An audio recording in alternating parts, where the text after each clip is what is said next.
Dans cette EMS de la région lausannoise, le taux d'absentéisme des collaborateurs est passé de 18 à 4% en moins de 2 ans.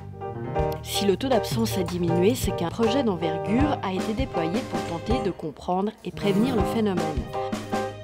Car les absences, au-delà des causes physiologiques, sont souvent le signe de situations de souffrance au travail.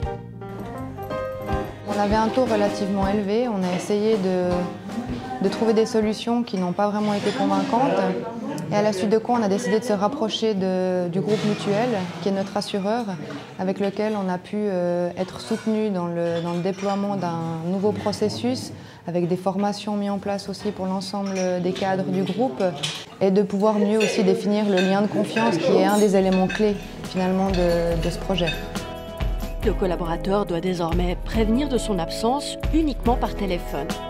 Et à son retour, un entretien informel est organisé avec son supérieur hiérarchique direct. Ça met la personne devant ses responsabilités. Et puis nous, de notre côté, on essaye de trouver des solutions. L'intérêt numéro 1, c'est justement la prise en charge de nos résidents.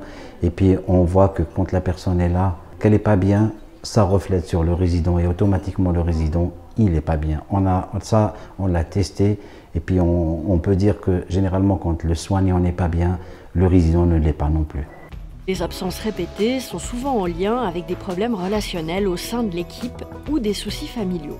Quand elles sont trop fréquentes, un entretien plus poussé est organisé. L'entretien de bilan sert à faire en sorte que le collaborateur se sente aussi à un moment donné entendu, qu'il nous explique les raisons de cette absence et puis que nous, de notre côté, on puisse aussi mieux comprendre ce qui se passe et puis regarder quelles solutions on peut lui proposer. Je ne me sens pas bien et je vais chez le médecin et je demande des arrêts maladie.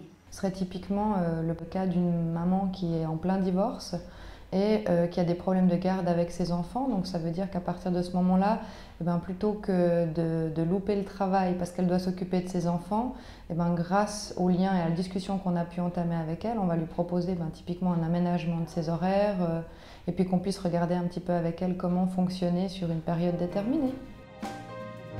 En Suisse, 90% des cas d'absentéisme sont inférieurs à 30 jours.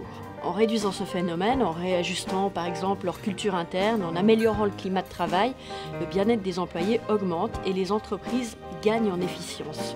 Le groupe Mutuel offre un accompagnement sur mesure aux entreprises dans cette mue.